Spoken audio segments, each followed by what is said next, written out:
निशा काम निपटाकर बैठी थी कि फोन की घंटी बजने लगी। मेरठ से विमला चाची का फोन था। बिटिया, अपने बाबूजी को आकर ले जाओ यहाँ से, बीमार रहने लगे हैं, बहुत ही कमजोर हो गए हैं। अब हम भी तो कोई जवान नहीं रहे हैं, अब उनका करना बहुत मुश्किल होता जा रहा है। वैसे भी आखिरी समय अपने बच्चों के साथ बिताना चाहिए। निशा बोली, ठीक है चाची जी, इस रविवार को आते हैं, बाबूजी को हम दिल्ली ले आएंगे। फिर इधर उधर की बातें करके फोन काट दिया। बाबूजी 3 भाई है, पुश्तैनी मकान है, तीनों वहीं रहते हैं।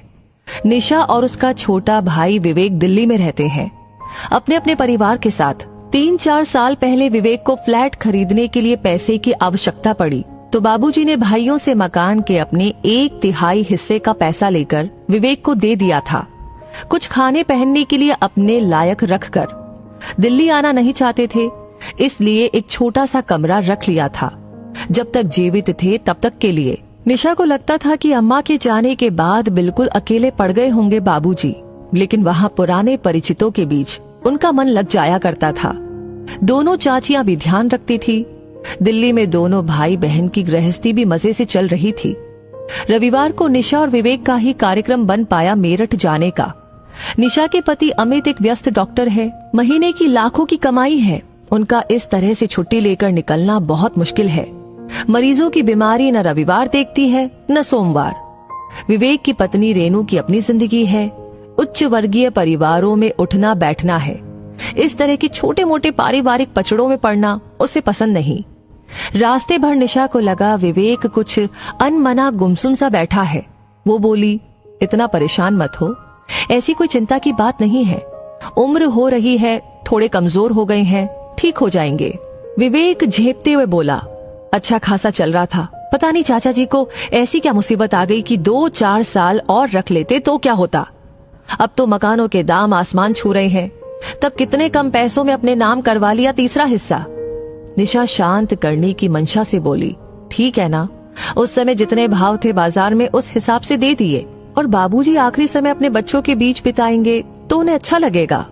विवेक उत्तेजित हो गया और बोला, दीदी तेरे लिए ये सब कहना बहुत आसान है, 3 कमरों के फ्लैट में कहाँ रखूंगा उन्हें। रेनू से किटकिट रहेगी सो अलग, उसने तो साफ मना ही कर दिया है, वो बाबूजी का कोई काम नहीं करेगी। वैसे तो दीदी, लड़कियां हक मांगने तो बड़ी जल्दी से खड़ी हो जाती है, करने के नाम पर क्यों पीछे हट जाती है। आजकल लड़कियों की शिक्षा और शादी के समय में भी अच्छा खासा खर्चा हो जाता है। तू क्यों नहीं ले जाती बाबूजी को अपने घर, इतनी बड़ी कोठी है, जिया जी की लाखों में कमाई भी है। निशा को विवेक का इस तरह बोलना ठीक नहीं लगा। पैसे लेते हुए कैसे वादा कर रहा था बाबूजी से, आपको किसी भी चीज की आवश्यकता हो आप निसंकोच फोन कर देना, मैं तुरंत लेकर आ जाऊंगा। बस इस समय हाथ थोड़ा तंग है, नाम मात्र पैसे छोड़े थे बाबूजी के पास, और फिर कभी फटका भी नहीं उनकी सूद लेने। निशा ने कहा, तू चिंता मत कर, मैं ले जाऊंगी बाबूजी को अपने घर। सही है, उसे क्या परेशानी, इतना बड़ा घर, फिर पति रात दिन मरीजों की सेवा करते हैं, एक पिता तुल्य ससुर को आश्रय तो दे ही सकती है। बाबूजी को देखकर उसकी आंखें भर आई, इतने दुबले और बेबस दिख रहे थे। गले लगते हुए बोली, पहले फोन करवा देते तो पहले लेने आ जाती। बाबूजी बोले, तुम्हारी अपनी जिंदगी है, क्या परेशान करता, वैसे भी दिल्ली में बिल्कुल तुम लोगों पर आश्रित हो जाऊंगा। रात को डॉक्टर साहब बहुत देर से आए, तब तक पिता और बच्चे सो चुके थे। खाना खाने के बाद सुकून से बैठते हुए निशा ने डॉक्टर साहब से कहा, बाबूजी को मैं यहाँ लेकर आई हूँ, विवेक का घर बहुत छोटा है, उसे उन्हें रखने में थोड़ी परेशानी होती। अमित के एकदम तेवर बदल गए। वो सख्त लहजे में बोला, यहाँ ले आई हो से क्या मतलब है तुम्हारा, तुम्हारे पिताजी तुम्हारे भाई की जिम्मेदारी है। मैंने बड़ा घर वृद्धाश्रम खोलने के लिए नहीं लिया था, अपने रहने के लिए लिया है। जायदाद के पैसे हड़पते हुए नहीं सोचा था साले साहब ने कि पिता की करनी भी पड़ेगी। रात दिन मेहनत करके पैसे कमाता हूँ, फालतू लुटाने के लिए नहीं है मेरे पास। पति के इस रूप से अनभिज्ञ थी निशा। रात दिन मरीजों की सेवा करते हो, मेरे पिता के लिए क्या आपके घर और दिल में इतना सा स्थान भी नहीं है। अमित के चेहरे की नसें तनी हुई थी। वो लगभग चीखते हुए बोला, मरीज बीमार पड़ता है, पैसे देता है ठीक होने के लिए, मैं इलाज करता हूँ, पैसे लेता हूँ, ये व्यापारिक समझौता है, इसमें सेवा जैसा कुछ नहीं है, ये मेरा काम है, मेरी रोजी रोटी है। बेहतर होगा तुम 1-2 दिन में अपने पिता को विवेक के घर छोड़ आओ। निशा को अपने कानों पर विश्वास नहीं हो रहा था। जिस पति की वो इतनी इज्जत करती है वो ऐसा बोल सकते हैं? क्यों उसने अपने भाई और पति पर इतना विश्वास किया? क्यों उसने शुरू से ही एक एक पैसे का हिसाब नहीं रखा? अच्छी खासी नौकरी करती थी। पहले पुत्र के जन्म पर अमित ने ये कहकर के छुड़वा दिया कि मैं इतना कमाता हूँ, तुम्हें नौकरी करने की क्या जरूरत है? तुम्हें किसी चीज की कमी नहीं रहेगी, आराम से घर रह कर के बच्चों की देखभाल करो। आज अगर नौकरी कर रही होती तो अलग से कुछ पैसे होते उसके पास, या 10 साल से घर में सारा दिन काम करने के बदले में पैसे की मांग करती तो इतने तो हो ही जाते कि पिताजी की देखभाल अपने दम पर कर पाती। कहने को तो हर महीने बैंक में उसके नाम के खाते में पैसे जमा होते हैं, लेकिन उन्हें खर्च करने की बिना पूछे उसे परमिशन नहीं थी। भाई से भी मन कर रहा था कह दे कि शादी में जो खर्च हुआ था वो निकाल कर जो बचता है उसका आधा आधा कर दे। कम से कम पिता इज्जत से तो जी पाएंगे। पति और भाई दोनों को पंक्ति में खड़ा करके बहुत से सवाल करने का मन कर रहा था। जानती थी जवाब कुछ न कुछ तो अवश्य होंगे, लेकिन इन सवाल जवाब में रिश्तों की परतें दर परतें उखड़ जाएंगी और जो नग्नता सामने आएगी उसके बाद रिश्ते ढोने मुश्किल हो जाएंगे। सामने तस्वीर में से झांकती 2 जोड़ी आंखें जीभ पर ताला डाल रही थी। अगले दिन अमित के अस्पताल जाने के बाद जब नाश्ता लेकर निशा बाबूजी के पास पहुंची तो वे सामान बांधे बैठे थे। उदासी भरे स्वर में बोले, मेरे कारण अपनी गृहस्थी मत खराब कर। पता नहीं कितने दिन है मेरे पास और कितने नहीं। मैंने इस वृद्धाश्रम में बात कर ली है। जितने पैसे मेरे पास है उसमें मुझे वो लोग रखने के लिए तैयार है। ये ले पता, तो मुझे वहां छोड़ा और निश्चिंत होकर अपनी गृहस्थी संभाल। निशा समझ गई बाबूजी की देह कमजोर हो गई है, दिमाग नहीं। दामाद काम पर जाने से पहले मिलने भी नहीं आया। साफ बात है ससुर का आना उसे अच्छा नहीं लगा। क्या सफाई देती, चुपचाप टैक्सी बुलाकर उनके दिए पते पर उन्हें छोड़ने चल दी।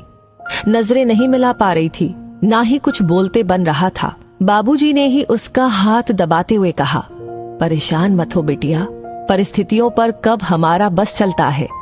मैं यहाँ अपने हम उम्र लोगों के बीच खुश रहूंगा।